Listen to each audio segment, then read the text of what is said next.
我找的这件东西，大家要是买回去以后啊，发现自己手里有这类似的，估计你们脊梁上都得冒冷汗。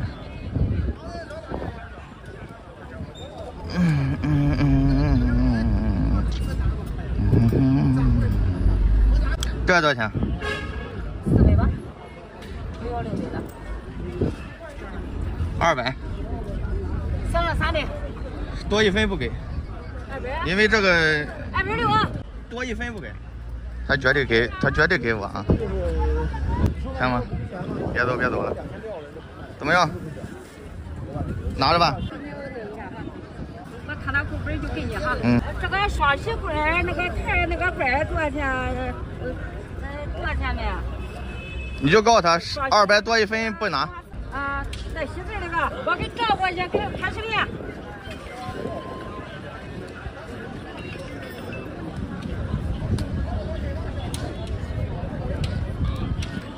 这个多少钱？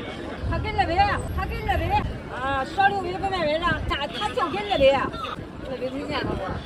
那就算了吧。1、2、3，他还得叫我。听着，哎呀，这压住啊！我手机给你转账哈。过去了是吧？我拿着了啊。这个回去给大家讲一下，为什么我知道他一定会卖给我啊？这里边是有事儿了，这个了不得。说完了，晚会儿跟大家讲。大家注意听了哈。那么这是非常重要的一堂课，寓教于乐的一堂课。那么这个就是我刚刚在地摊上买的这一个洗子罐啊。如果大家啊也同样跟我一样在地摊上花180、100-200块钱买到一个这么漂亮的洗子罐的话啊，等我讲完了，可能你这个后脊梁都发凉了。可能很多人说，哎呦，小哥又捡漏了，200块钱买这么漂亮的一个洗子罐，但是可能大家有所不知啊，它是新的。那么下面我就教大家判断这个东西的辛劳啊，今天看完就能学会。仔细听我讲哈。第一，咱从口开始讲起吧。这个脏啊，过于均匀啊，没有过度啊，摸上去和看上去都有点湿，非常的粗糙，摸起来啊，那么这就是一种做旧的表现。那么表面呢它又进行了湿光处理，你看上去不那么刺眼，好像是一种宝光，对不对？所以很难鉴别。但是大家要注意，这2点可能暂时这种做旧的感觉呢，就不容易说去看出来。那么有一个重要的一点一招制敌的，我教大家去学习。大家记得小的时候有一种往胳膊上贴的一种东西嘛，一种贴画，弄点唾沫粘到胳膊上，然后再把它撕下来，就粘到胳膊上了。我们会发现呢，接下来以后很多都贴不全，这应该是70后、80后的一代的记忆了吧？那么这个东西同样是，这不是手绘的呀。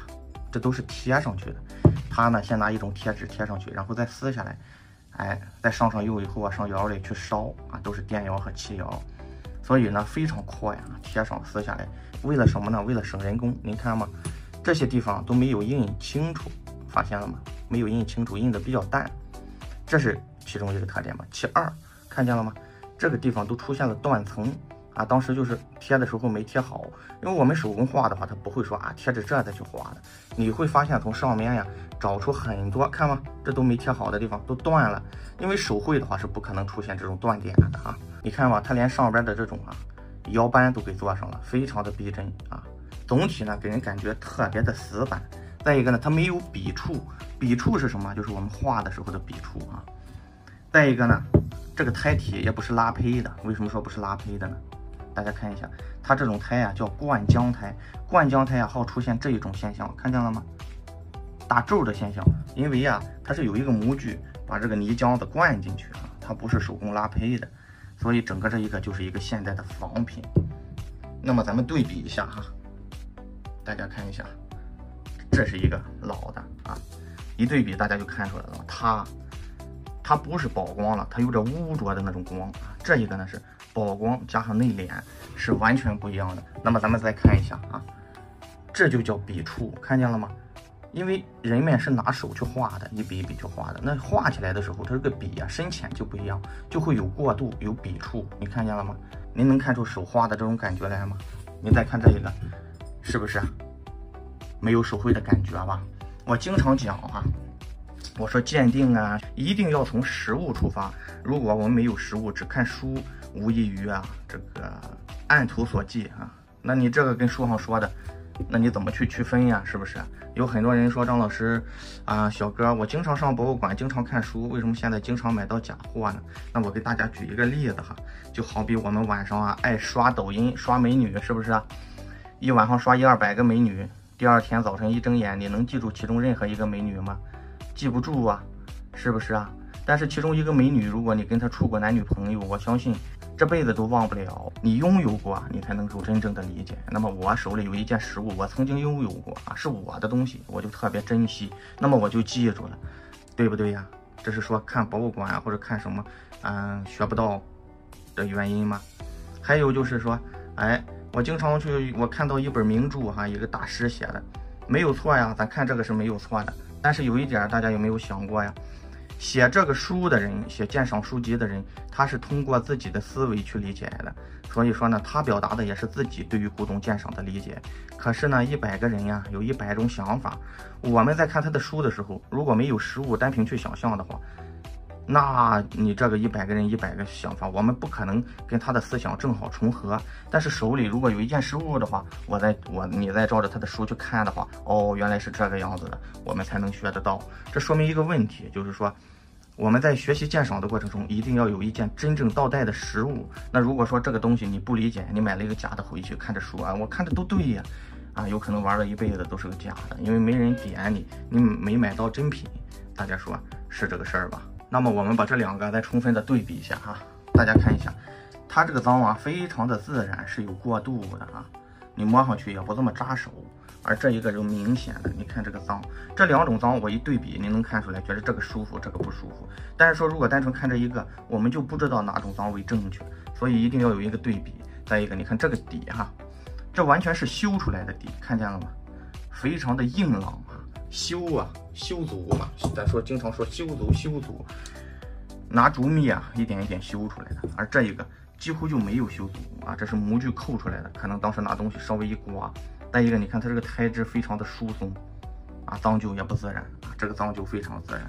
所以说不管什么都得有对比，如果没有对比的话，我们很难去学会鉴赏。有很多人可能学了好几年都没有进步，为什么呢？因为你没有一件当代真正的东西去参考啊。那么比如说我刚才说的交女朋友这个事儿，是不是刷一晚上抖音啊，有可能说啊一个都记不住。那其中一个女朋友，比如说，哎，我找到一个这个你的女朋友就叫嘉庆吧，你认识她了，那么你可能就认识嘉庆的爸爸乾隆了，你就认识嘉庆的儿子道光了，这就叫什么呢？切入点。我们有一件嘉庆的东西，我们可以发散，哦，乾隆的是这样，哦，这个道光的是这样，是不是？是这个道理吧？你交一个女朋友啊，她叫嘉庆，她爸爸是乾隆啊，然后她儿子是道光，那这样的话你就都记住了。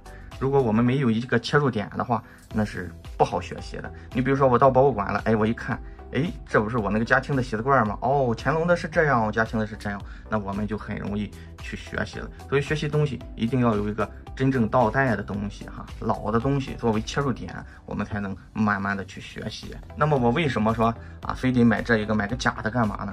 就是为了做这期节目哈，我自己掏钱让大家明白了哪个是真，哪个是假啊。真呀，真东西与脏与新都没有关系啊！你看，它哪怕很脏，它不一定是老的；它哪怕很新，我们把这些东西都给洗去，看着很新，它也不一定是新的啊。就说我们去判断一个东西啊，一定不要根据它的脏和旧去判断。这是人们固有的一个心理啊，因为我们真的假的都没见过，我们凭脑子去凭空想象。那么咱们来说，你不打眼谁打眼呀？那这个东西都是人为做的哦，我看着挺脏挺旧的，这应该是老的吧？不是老的。那么我看着这一个，哎呦，还挺新似的。有些人干净嘛，都刷得干干净净的，那你能说这个东西200多年了哦，我刷得干干净净，它就是新的吗？所以说，鉴定一件东西的新老，绝对不以干净和肮脏的程度去判断，就是说不以脏和干净为标准要以时代特征为标准。你看这个青花的层次您都能看出说当时那个涂抹的痕迹来，对不对？你看这个有吗？几乎就非常的淡非常的淡。可能也涂抹了一点，但是跟这个来说，它这个青花层次变化太不明显了。再一个，你看这都化工的青花了啊，完全不一样，没有笔触，对不对？这一节课有点长哈，完全都能听完了，我相信能长好多知识。这个社会啊，需要沉静的心，如果你的心很浮躁的话，也听不完。世上无难事啊，只怕有心人。我们在接受啊看似枯燥的同时，其实是一种文化的传播。当我们完全理解了以后，你会发现特别有意思。我给大家啊大体讲一下哈，喜字罐的由来。据说喜字罐是喜字这2个字是王安石发明的啊，宋代。那么上边呢他说一下纹饰吧啊，这种纹饰啊，回形纹啊，其实它是由那龙纹啊拐的龙啊转变而来的啊，你看嘛，跟回字似的啊，连起来啊。那么下边呢叫缠枝莲，到嘉庆时候呢，你看嘛，缠枝莲带钩子，都跟钩子一样锋利，非常有力度，那么又叫钩子莲。这个喜字也是在嘉庆时候出现的。哎，嘉庆之前乾隆啊都没有喜字，只有缠枝莲。所以说理论上啊，缠枝莲啊要比喜字要早一些，这种双喜哈。那么带不带喜字呢，都是那时候啊非常美好的寓意。缠枝莲呀就代表荷花嘛，和美美之意啊。又有缠枝，你看啊，延绵不断啊，它就代表什么呢？福寿延绵不断，然后这个啊香火延绵不断啊，和美美一生一世这个意思啊，喜事连绵啊都有这个寓意。那么这一个呢，就是那时候啊儿娶女嫁呀，哎家里放一堆和美美呀，放糖果放茶叶啊或者放一些啊当做容器去用吧。那么这是它的来历啊，这些都是纯手绘的呀。我讲一下这套过程啊，那个时候啊都是纯手工的。你想想，现在距今200年左右了，嘉庆1796年1736到1796 60年是乾隆在位，咱就说从1796年往后就是嘉庆了嘛，200年左右的历史了。这个东西制作呢，刚开始的时候，我们从山上去取高岭土我们的那个先辈用大箩筐去筛，再用密箩筐、细箩筐，最后呢再用特别更细的那种布包裹起来，在水里淘成极为细腻的细沙。你看它其实它磨损处你能看出来特别细致用这个细沙再去淘得干干净净的弄成一个一个的泥饼或者泥块，放到那稍微阴干阴晾着会有一定的软度，然后呢以待制胚。这个时候呢就有这种陶车，那时候有陶车了，就是转的那种用手去拉胚就是它不是转起来了吗现在制陶的也是延续这个技术，但是手是伸不进去的，你知道吗？所以说呢这2块得分开做，先做底部陶车在那转，我用手捏着拉出这么一块来，上边再拉出一块来，然后呢2个再接起来拼成一个。那么呢再有人专门的修口修底，完全弄成形状了。专业的画师他分工不同就抱着这个罐子画。你说画的密密麻麻的，让我们现代人谁去画呀且得画一阵子了这一天画不了几个。所以说呢熟练的可能能画的比较流畅，画得快。那小工的话你一天都画不一个。你想想这个手工厉害了吧？这也是他贴画的原因之一，因为现代人不想去画了，太累了，成本都不够。然后呢弄完了以后呢再有人去施釉。你想想如果万一画错了这个喜字那就废了，是不是再重新再弄。施釉上边罩上一层釉，透明的釉则黄道吉日那个日子一定是好的祭天理地，祭尧神，拜火神。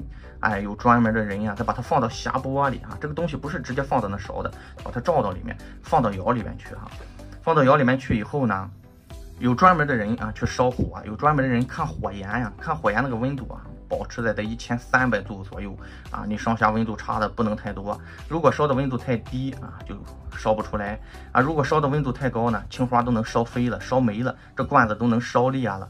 你想想那时候烧着这一炉东西简直是太难了。而且那个匣钵放到窑里那个窑里是个密闭的地方，放的地方不一样，由于温度不一样，它青花呈现的发色都不一样。这就说为什么挑一堆发色一模一样的青花很难了。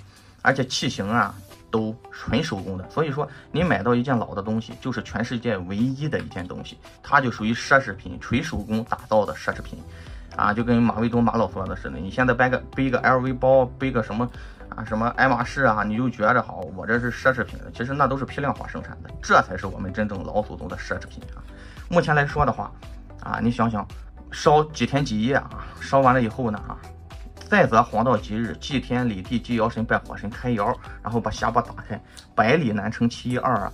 我这说的都特别简单，其实实际比这个要复杂太多太多了。我这样一讲，可能大家就理解了。这个是目前啊，我们现在还能买得到的啊，清代嘉庆距今200多年的古董里边哈，比较实惠的，一般情况哈，2、3千，好点的3、4千啊，普通点的哈，可能1000多啊就能买得到。晚清的就更便宜，这属于清中期了。